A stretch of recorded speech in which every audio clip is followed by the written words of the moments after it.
bien salut tout le monde, c'est Mega Triple 8, alors voilà, maintenant que mon problème de micro est résolu, on va pouvoir reprendre l'actu geek. Je vais pas vous faire attendre plus longtemps, c'est parti.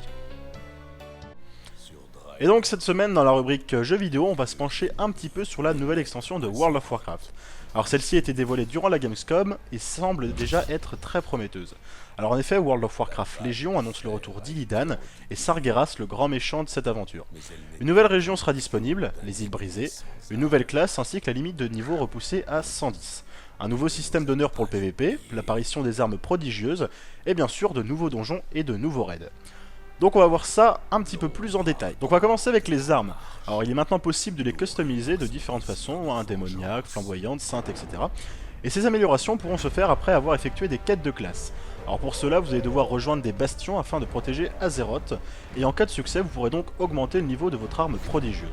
Alors pour ce qui est des donjons, dans cette nouvelle extension, ils vont occuper une place un petit peu plus cruciale, parce qu'à la différence des extensions précédentes, afin de monter en niveau, il sera obligatoire de passer par ces zones. Alors la totalité a été révélée, et parmi eux, voici quelques noms: Halls of Valor, Suramar ou encore les yeux de Azshara. Alors bien sûr, ce qui a créé une joie immense pour tous les fans de World of Warcraft, c'est la sortie d'une nouvelle classe, les chasseurs de démons. Alors je suis pas joueur de WoW, mais j'ai entendu dire que cette classe était déjà très attendue par la communauté depuis un bon moment. Alors maintenant, j'ose espérer que celle-ci soit à la hauteur de vos attentes. Alors les chasseurs de démons, c'est donc les disciples d'Illidan, un des personnages principaux de cette extension, et vous commencerez avec eux à un niveau élevé, comme pour les chevaliers de la mort, et ceux-ci posséderont donc deux spécialisations, soit un truc de bourrin nommé Dévastation, ou bien alors Vengeance pour une spécialisation plus tank. Alors ceux-ci seront disponibles normalement aux côtés des elfes et des elfes de sang. Enfin, un nouveau système d'honneur en PvP a été indiqué. Plus vous réaliserez d'exploits dans les arènes et les champs de bataille, plus vous gagnerez des points qui vous serviront ensuite à débloquer des sorts et des techniques qui eux seront spécifiques au mode de jeu joueur contre joueur. De plus, des récompenses et des titres inédits pourront aussi être obtenus. Alors pour l'instant, aucune date de sortie définitive n'a été annoncée, la bêta devrait être accessible avant la fin de l'année, et donc je pense que la version définitive sera pour 2016. Alors si vous souhaitez vous inscrire à cette bêta, le lien d'inscription est dans la description de la vidéo.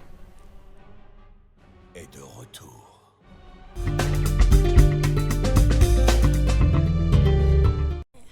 Alors cette semaine, dans la rubrique Nouvelle Technologie, on va parler d'un sujet qui a déjà été abordé, l'overboard.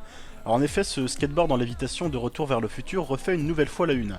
Alors je vous avais parlé de l'Endo, qui était l'overboard de la société Arxpax, et désormais c'est Lexus qui nous présente son prototype.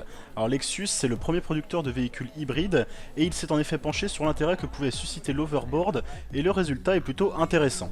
Alors le fonctionnement de celui-ci est assez surprenant, il utilise une propriété physique bien spéciale qu'on appelle l'effet Meissner ou bien supraconductivité. Donc c'est une propriété magnétique obtenue à très faible température, puisqu'ici on est à moins 195 degrés à l'intérieur de l'overboard.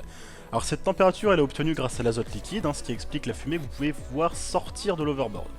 Alors bien sûr, la piste de ce skateboard a été conçue spécialement pour le prototype, elle est équipée d'un parcours aimanté permettant à l'overboard de léviter. Car oui, la lévitation sans magnétisme ou sans propulsion d'air, on ne sait pas encore faire. Alors l'autre défaut de celui-ci, c'est l'autonomie, puisqu'elle est de 15 à 20 minutes, et elle est due justement au réservoir d'azote liquide qui s'épuise au fur et à mesure du temps. Alors de plus, vous aurez remarqué, celui-ci ne lévite pas à une hauteur exceptionnelle, 3 cm maximum, alors il faut donc un minimum de savoir-faire pour que la planche ne racle pas sur le sol. Mais malgré tous ces défauts, ne vous inquiétez pas, vous ne pourrez jamais le tester. En effet, sa commercialisation n'est pas prévue et son but est juste à titre marketing. En effet, à travers cet overboard, Lexus a juste voulu exposer son savoir-faire et sa créativité. Mais je les applaudis tout de même pour ce projet qui aura tout de même nécessité 18 mois.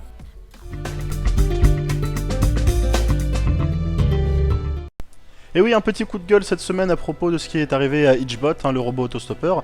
Alors pour ceux qui ne le connaissent pas, donc ce robot a été créé au Canada, dans une université de Toronto, et donc c'était un robot autostoppeur dont le but était de traverser différents pays avec des individus lambda qui souhaitaient bien le prendre à bord. Alors le deuxième aspect de cette création, c'était donc avec l'expansion, vous savez, de l'intelligence artificielle, la question qu'on se pose le plus souvent, c'est est-ce que l'homme doit-il avoir peur des robots? Et donc là, en laissant un robot aux mains d'individus lambda, autres que les créateurs, la question qui pouvait se poser, c'est est-ce que les robots, eux, doivent-ils avoir peur des hommes?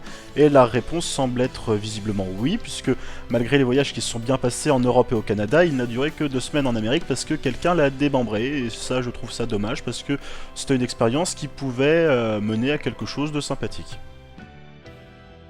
Et bien voilà, l'Actu Geek c'est presque terminé, parce que si je fais cette petite apparition en fin de vidéo, c'est pour vous parler de ma nouvelle rubrique, parce que voilà, ça fait quand même 2 ans que je vous offre l'Actu Geek, mais c'est un petit peu tout le temps la même chose, enfin au niveau des rubriques bien sûr, parce que heureusement que je ne retraite pas les mêmes sujets de semaine en semaine, ce serait pas super intéressant. Donc voilà, je pensais que essayer d'installer une nouvelle rubrique ce serait plutôt sympathique, et donc j'ai pensé à une rubrique débat. Alors, débat, c'est pas costard cravate et on discute de l'avenir du monde, non, non, ce serait plutôt, bon, disons une rubrique discussion, voilà. Et le but, ce serait, par rapport à ce que j'ai abordé comme sujet dans l'Actu Geek, essayer d'en prendre un et de faire ressortir une question. Là, l'idée, c'était, cette semaine, reprendre les nouvelles technologies et de vous poser comme question, est-ce que pour vous, les nouvelles technologies, non. Est-ce que pour vous, l'intelligence artificielle est une bonne chose? Parce qu'en ce moment, c'est un sujet qui est très à la mode, et je pensais qu'en discuter, voilà, ça pourrait être sympa. Et donc, le but de cette rubrique, c'est quelque chose d'assez conséquent quand même. Ça veut dire, il y aurait l'Actu Geek, avec maintenant la rubrique discussion, et à partir de cette rubrique discussion, si effectivement elle vous plaît et que le nombre de réponses est suffisante, créer une deuxième vidéo, qui serait une vidéo consacrée justement à cette discussion, où on pourrait discuter du sujet qui aura été proposé la semaine précédente. Alors je sais pas si ça vous plaît, vous pouvez donc me dire dans les commentaires déjà si ça vous plaît, et ensuite essayer de vous pencher un petit peu sur le sujet de l'intelligence artificielle. Je récupérerai toutes vos réponses, ou tout du moins celles qui me paraissent intéressantes et les idées globales, et je pourrais comme ça vous offrir une deuxième vidéo par semaine, quand j'arrive à les faire par semaine, parce que pour l'instant c'est un petit peu chaotique. Mais voilà, je pense que ça pourrait être mieux, et ça m'évitera de vous offrir que l'Actu Geek, ça me permettra d'offrir un contenu un petit peu plus conséquent à ma chaîne. Voilà, alors j'espère que l'idée vous plaît, pour l'instant c'est un brouillon, on va voir ce que ça donne, donc vous étonnez pas si au bout de 2 semaines, 2 ou 3 semaines d'ailleurs, la rubrique n'est plus là, ça voudra dire qu'effectivement vous ne l'avez pas accepté comme il se devait. Mais voilà, on va faire le test, on va voir, si ça marche tant mieux, si ça marche pas tant pis, je trouverai autre chose. Mais voilà, donc le sujet de cette semaine c'est est-ce que pour vous l'intelligence artificielle et son progrès est une bonne chose? Et puis on se retrouve donc la semaine prochaine pour une autre Actu Geek, et donc la vidéo débat qui viendra avec vos réponses, soit la semaine prochaine, soit dans 2 semaines, histoire de bien vous laisser le temps de potasser là-dessus. Et puis en attendant, bah écoutez, portez-vous bien et on se retrouve la semaine prochaine. Salut tout le monde!